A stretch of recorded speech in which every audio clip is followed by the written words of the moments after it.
When a woman cheats, this is the first thing she says to you. Let me ask you something real quick. Have you ever had someone look you dead in the eyes, say something that sounds innocent, but your gut immediately screamed, something's off? Like when your girl randomly says, we need to talk. And for some reason, it feels like the gates of hell just opened up behind her? Yeah. Welcome to the wild world of female psychology. Today, we're diving deep into a very uncomfortable but necessary topic. What's the very first thing a woman says when she cheats? And more importantly, why? No, it's not, I'm sorry. It's not even, it was a mistake. It's something way sneakier, way softer. And it almost sounds like you're the problem. But hold on, we're going to break it down with real talk, everyday examples, and just a little sprinkle of humor. Because if we don't laugh, we might just cry, right? So buckle up. You're about to learn the psychological blueprint of what happens in a woman's mind after she cheats, and what she'll probably say to throw you completely off the scent. Trust me, if you've ever been in a relationship or plan to be in one, you don't want to miss this. Chapter 1. I just feel like we're not connecting anymore. Sound familiar? That sentence right there is the classic opener. When a woman cheats, she usually doesn't walk up and confess like it's a crime drama on Netflix. No. She opens the conversation softly, delicately, like she's setting the stage for a slow and gentle breakup. But behind that softness, there's a whole volcano of guilt, confusion, and emotional chaos. Let's be real. When someone cheats, their guilt doesn't always make them confess. Often, it just makes them justify. So instead of saying, hey, I messed up, it becomes, I just feel like we're not emotionally in sync anymore. Or, I don't know, something's just missing between us. Now here's where it gets psychological and a bit sneaky. See, by flipping the conversation to our connection or how things have changed, she shifts your focus from her actions to your relationship. It becomes about what you both failed to do, not what she did. It's like getting pulled over by the cops and saying, well, officer, aren't we all speeding through life? Nice try. This kind of language is emotionally vague but very powerful. It's not exactly a lie, but it's also not the truth. It creates just enough fog to confuse you while she sorts out her guilt and decides what her next move is. And guess what? This line is even more powerful because it often comes before you find out she cheated. It's like an early warning signal, if you know what to look for. Chapter 2. I think I need space to figure things out. All right, gentlemen, let's decode this one. When a woman says she needs space, what she really means depends heavily on the timing. If things have been good and suddenly she wants space, that's not her craving solitude. That's her clearing the schedule. Now, to be fair, not every woman who wants space is cheating. But when cheating is involved, this sentence is one of the most common exit strategies. Why? Because it's non-confrontational, it's gentle, it sounds mature, and most importantly, it buys her time. Time to distance herself emotionally from you, time to avoid guilt, time to decide whether the other guy is really worth it. Time to avoid hard questions like, where were you last night? Let's break this down with a relatable example. Imagine your phone suddenly says, I need space. Would you be like, oh yeah, totally, take a few weeks off? I won't text anyone until you're ready? Heck no. You'd be confused. You'd check for viruses. You'd probably think Siri was drunk. Same thing here. When someone you've been emotionally close to suddenly wants distance without giving a clear reason, it's not just a timeout, it's a disconnect. And often it's hiding something bigger. And here's the kicker.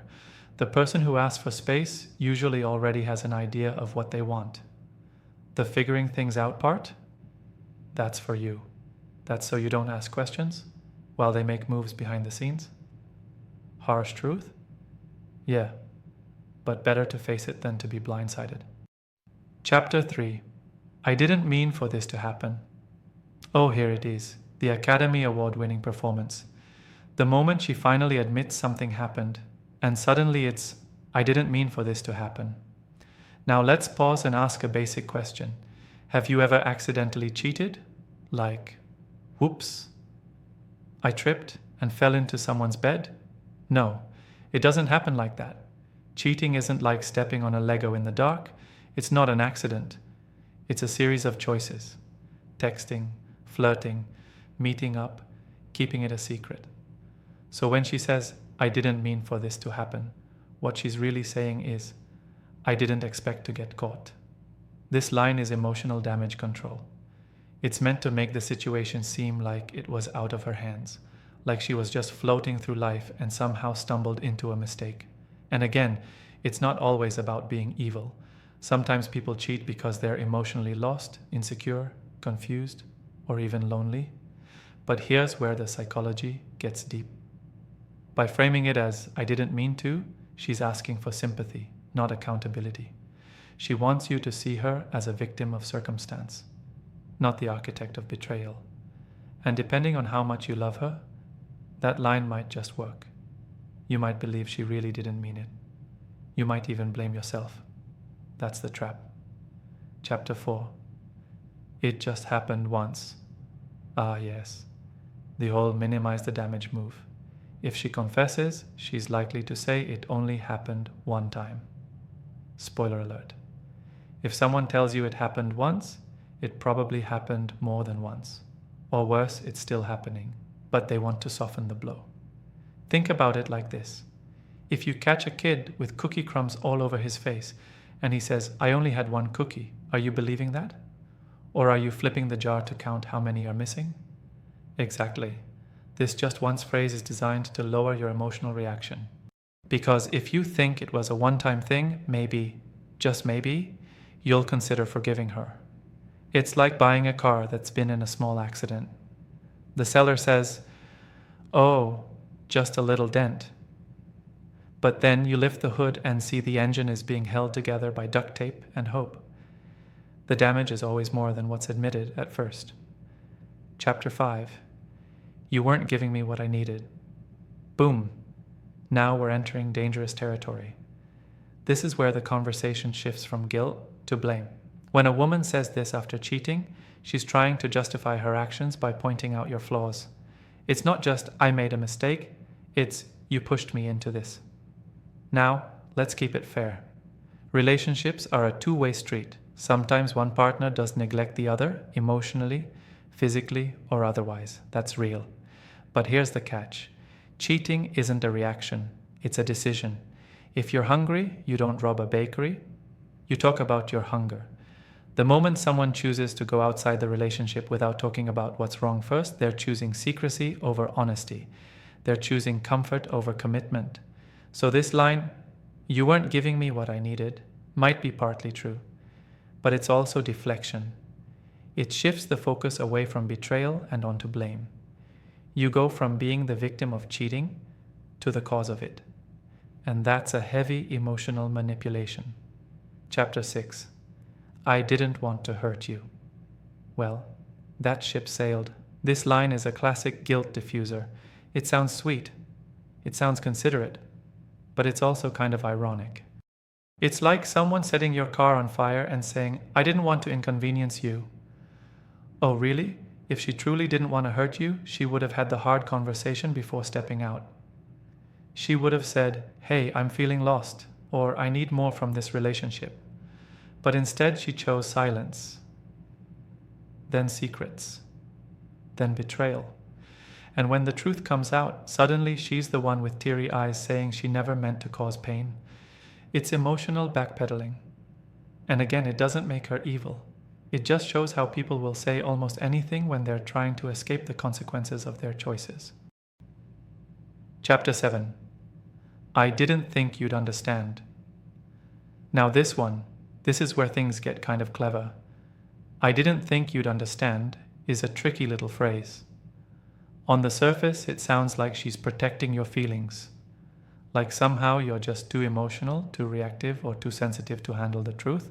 But dig a little deeper, and it's actually a way of justifying secrecy. Let me translate it for you. I was scared you'd get mad, so I kept it a secret and hoped it would go away. Spoiler alert.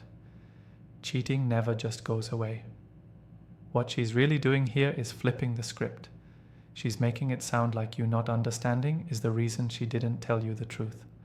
Let's pause and think about how this plays out in everyday life. Imagine your roommate eats your last slice of pizza. You confront him and he says, "Bro, I didn't think you'd understand." You'd be like, "Understand what? That was my slice." It's the same thing here. If someone betrays you and their first instinct is to hide it and blame your supposed inability to understand, it's not about protecting you. It's about protecting them. And here's the psychological twist.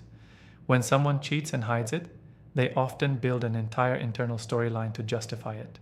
They tell themselves you wouldn't understand, that you'd overreact, that you were already distant. Why? Because it makes them feel better. It dulls the guilt.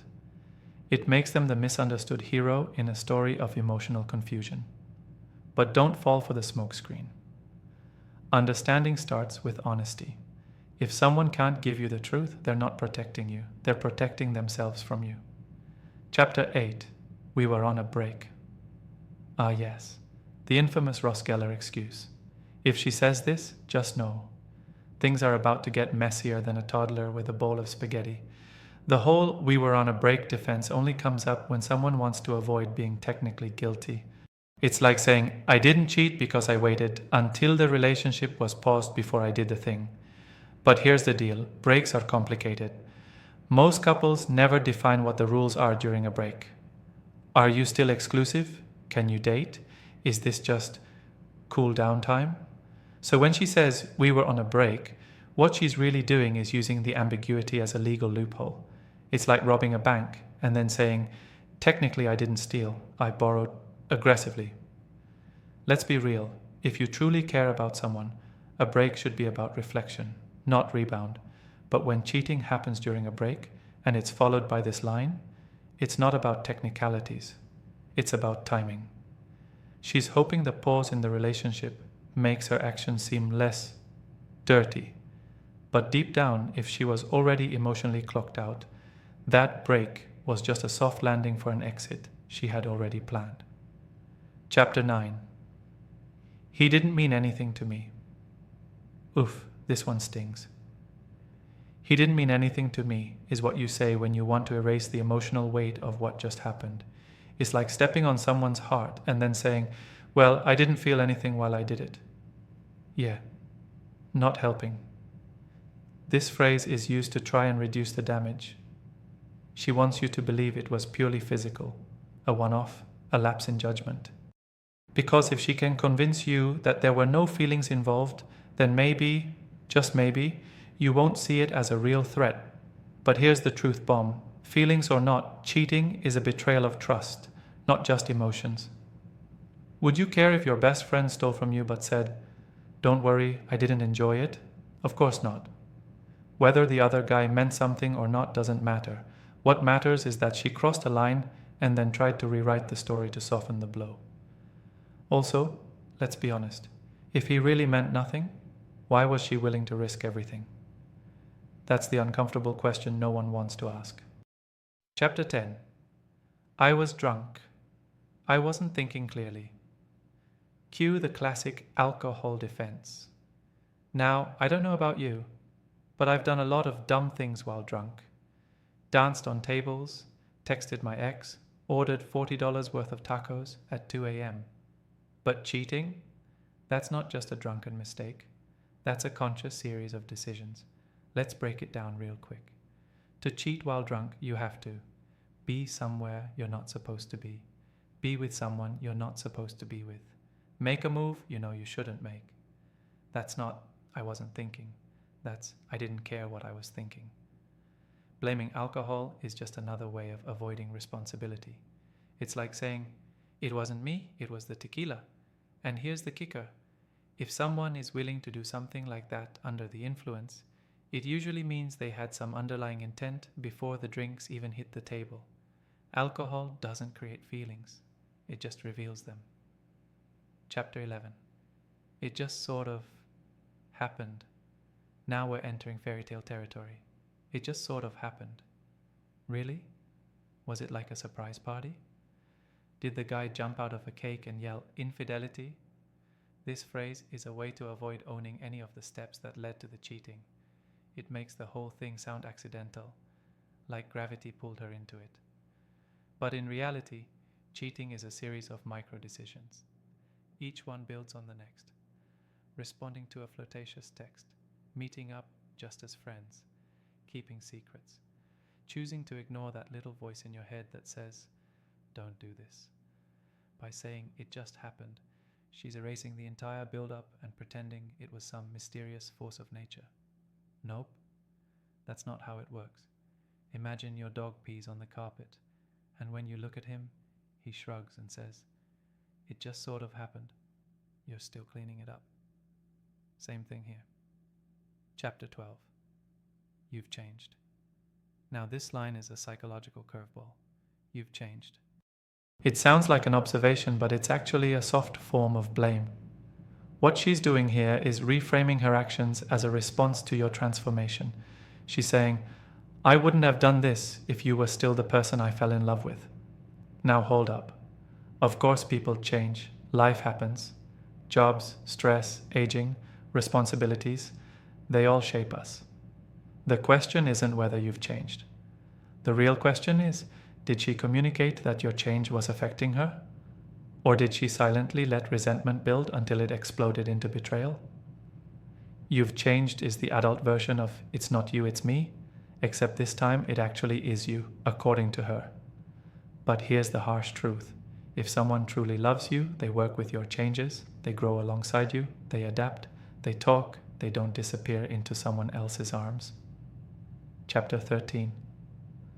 I didn't think it would matter. Wait, what? I didn't think it would matter is a brutal one, because it shows a complete disconnect from the emotional damage cheating causes. It's like saying, "I set your house on fire because I didn't think you liked living there anyway." This sentence reveals a moment of justification. Somewhere deep down, she convinced herself that you wouldn't care, that maybe you were too distant, too busy, too distracted to notice.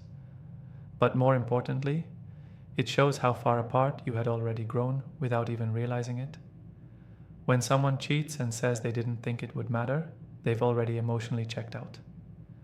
The betrayal didn't feel like betrayal to them, it felt like relief. And that's a cold, hard pill to swallow. If you found this eye-opening, hit that like button and subscribe for more deep dives into the world of relationships and human behavior.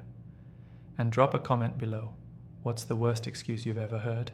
See you in the next one. Stay sharp, stay aware. And most importantly, stay you.